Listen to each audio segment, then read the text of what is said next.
Hey everybody. So welcome back to the live coin Q&A. I'm Paula Bloom. I'm going to be your host tonight and usually every night when we have you. If you're watching this, you're watching it as a premiere. So Jack and I will be in the chat and we'll be able to answer your questions. So just bear with us and give us a chance to be able to read your questions and get back to you. But on that note, hi, Jack. Hello. Good to see you, Paul. Welcome back. Thank you so much. Welcome back. Thank you. I am so excited about this. This is going to be a great presentation for you guys. This is what is this? Our third? Our third together, is this yes. Our third? Our third together of many, I hope. We're going to call this the Jack Young series on ew. Who made that? We know who made it. Right, we know who made them. All right, so without further ado, I'm going to go ahead and bring up the presentation. Let Jack get started on this, and I'll mute myself, and we're off. All right, so today the presentation is on counterfeit small eagle off-center draped bust dollars, which I know is a mouthful. You can see it across the top there. These are based on the 1795 off-center bust dollar, known as B14 or BB51 for attribution. B is Bolander, BB Bowers and Borchardt, both people that had worked hard to attribute all the different varieties of these particular coins. The obverse design is unique to the date and variety, and an obvious bad numismatic choice for a family of different dated counterfeits. But as we say, the counterfeiters are not numismatists. In the PCGS image there, which is very good for documentation between the two different obverses, the center bust is on the left, the off-center bust is on the right, and these are pretty distinctive and easy to spot. The profile appears shifted to the left, and the first star is located well above the last hair curl on the off-center bust. The counterfeits have been around since about 2008. And besides the bust location, there are also a number of other very interesting attribution features. A couple of them that give rise to the nickname for these, and we call them the vampire counterfeits. The following is an example posted in an online forum questioning if it were genuine. And you can easily see the bite marks circled in red, and the other attribution point, which is a dent down on the bust as well. One of the issues of the 1795 dated examples is a genuine host coin was used to make the dies, and so matches up well with the genuine examples, except obviously the two red circles. The reverse was a workhorse for the mint, and so can be found on different dated small eagle coins. The green circle highlights a common attribution of the reverse, which is a small die chip over the leaf. Though in my research, I did not find any notable markings for the reverse that identify that as a common counterfeit reverse. So the bad 1795s typically show the bite marks. And of course, this is a really good picture showing exactly what we're saying again, the obverse bite marks. They also have the correct die chip reverse, and another tell of the counterfeits when shown is the edge. On the counterfeit, it is square, flat, smooth, has a machine-like, very consistent appearance. The genuine edge looks like this. Again, it is more irregular, it is somewhat rough, it does not have that machined look. And now on to more of the family. This particular one is a 1796. It is obviously marked as replica. First, it has the off-center bust design, which should only be on a 1795. Then it has the bite marks. Then it has the machined edge. And then it has the common reverse. But again, it's dated 1796. In another 1796, these are getting more and more deceptive. And they're starting to throw in artificial toning and, of course, fake PCGS holders to boot. This one is really one of the better ones that I've seen, and the larger images are really very striking. And of course, the genuine coin is not even close. In fact, it's a center bust, but it is the same cert number that they use for their counterfeit. So the counterfeiters build a set of dies where they drop in different dates to create the family. The date of this one compared to the genuine one is a good visual, as well as other attribution features. The counterfeit is on the bottom. Note the orientation of the 6 and the star at the lower curl of the genuine example on top, which is also a centered bust, which it should be for the date. One more 1796, and this is a recent eBay development. Still a description of another genuine listing to add credibility to yours. And one may ask, looking at the description, well, where's the hole? And of course, the price is pretty high as well. Kind of just dumb. eBay did actually remove that listing once it was reported. And of course, the typical obverse of the counterfeit, and you can also see the bite marks on the throat. And of course, there must be a 1797, or this wouldn't be a family of counterfeits. This one sports a realistic looking die break from the start of the bust. It might have been an intentional thing. It may well be that there's some deterioration in the die as a result of all the ones they've struck.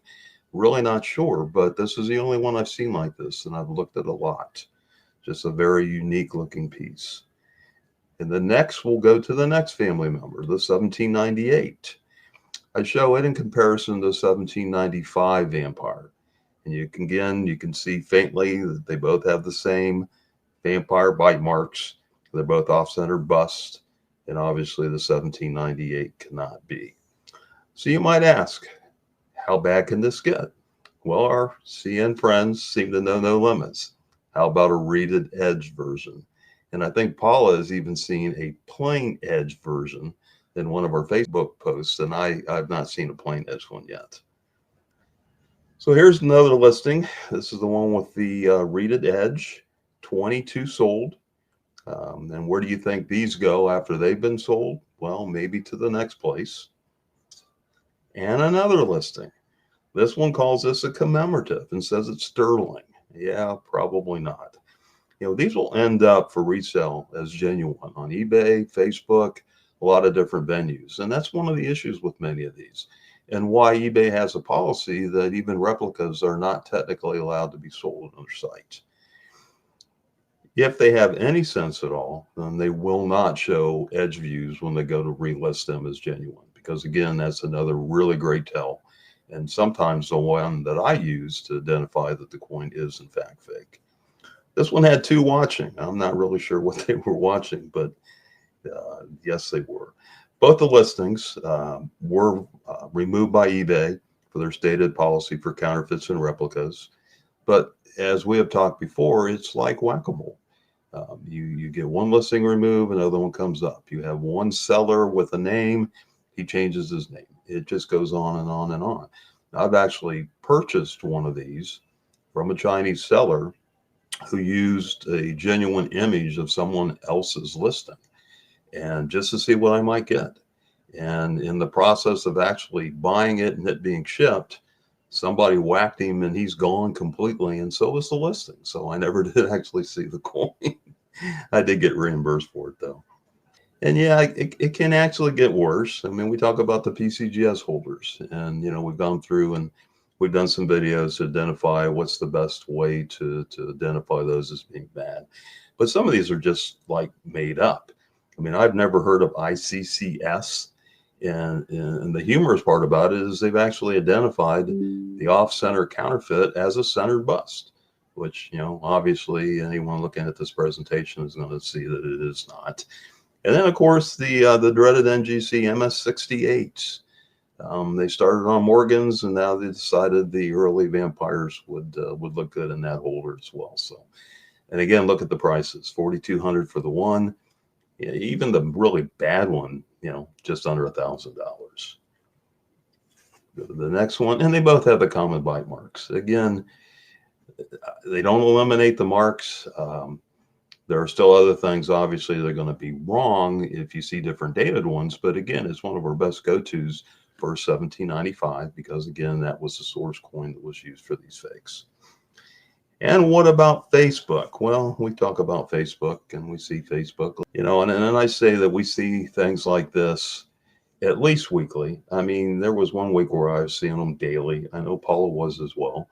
Often they're asking if they're genuine. Often they're telling you they're genuine.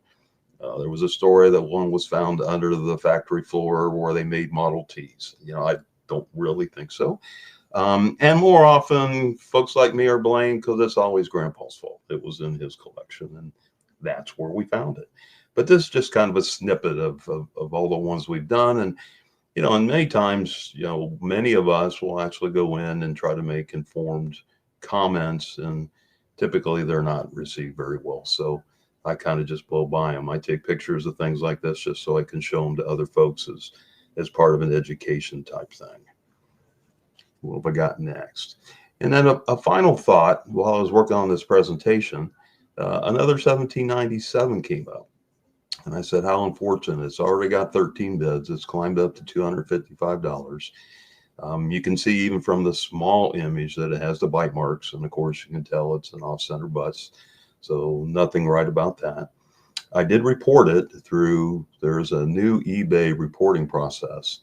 And you got to drop through a number of menus and screens to get to the right place. And I did report it.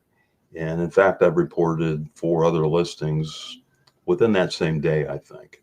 All of them stayed up. All of them got a response that they're either the customer service or their artificial intelligence, their AI that I call the Baybots, all said that there were no issues with them, that they met their policy requirements. I actually have a snippet of actually how I reported that. And that shows the depth you have to go through to get to it. They have a reason for the report.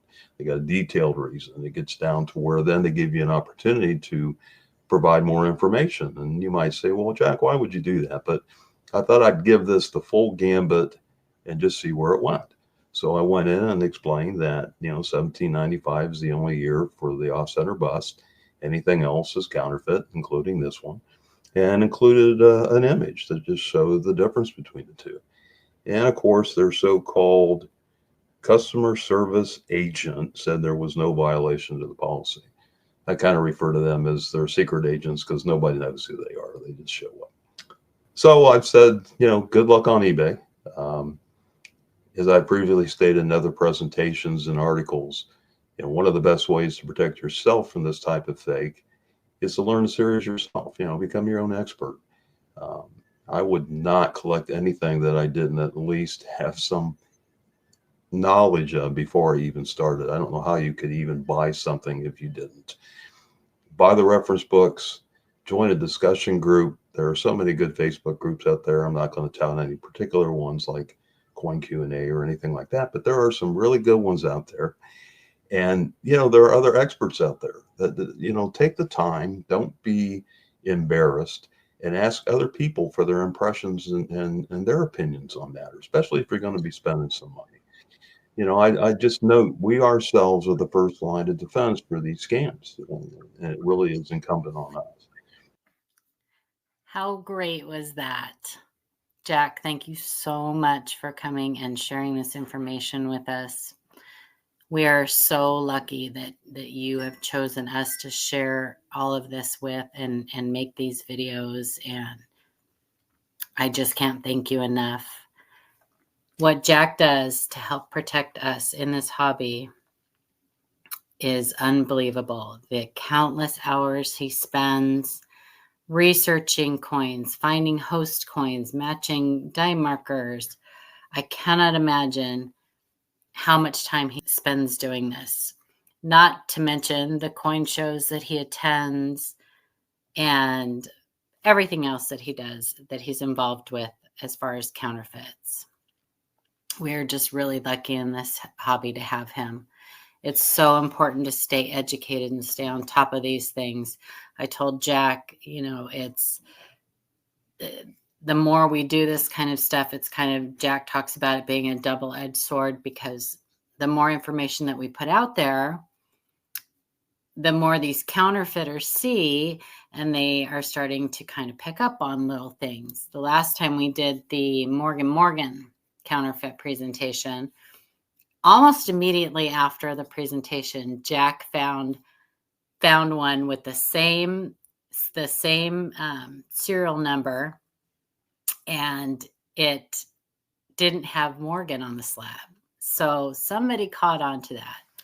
But Jack is right on top of all of that. He's smarter than the counterfeiters, thank goodness. We need him in this hobby. So if you are watching this, you are probably watching it as a premiere. Jack's probably in the chat. So if he is, please say thank you to him. And even if you're watching this on playback, thank him in the comments. It's really important. We're going to be doing more of these. I can't wait. I love these presentations with him. I'm also so excited. He has his first published article coming out in the March edition of Coin World. So watch out for that. If you are not members of the ANA, we encourage you to join the American Numismatic Association. It's our national coin club. You can find them at money.org. Also, we like to promote CONECA, the combined organization of numismatic era collectors of America. You can find them at conecaonline.org. Please, if you have any questions for Jack, please leave them in the comment section. He reads the comments, but if he doesn't see them and respond to you, I'll make sure that they get to him. Or you can join his Fun with Fakes Facebook group. It's a great group. We have tons of fun in there, and people share all kinds of interesting things that they find. You can also join the Live Coin Q&A's Facebook group. It's called Coin Q&A. Make sure that you answer all the membership questions and agree to the rules. You can post coins, any coin question in there, currency questions. If you find coins that you maybe want to purchase in the future, but you're questioning their authenticity, please reach out to us. We really want to help. It's so important that we all watch out for each other and try to protect each other in this hobby. And if you haven't already, please like and subscribe and click our notification bell so that next time we do one of these with Jack, you'll get notified right away. We plan on doing more. And we sent him t-shirts, so he has to be on again. It's just kind of a rule. So with that, I want to thank everybody for being here. This was always so much fun, and what a joy to have him on. And once again, we are just so blessed. So make sure that you guys are watching out for each other, and we have to protect each other in this hobby, and through education is the best way. So keep learning, buying books, make sure you're finding the right resources. So there's a lot of bad information out there. So any questions you have, reach out to the Live Coin Q&A. We are here to help you all the time. And on that note, take care, everybody, and we will see you on the next one.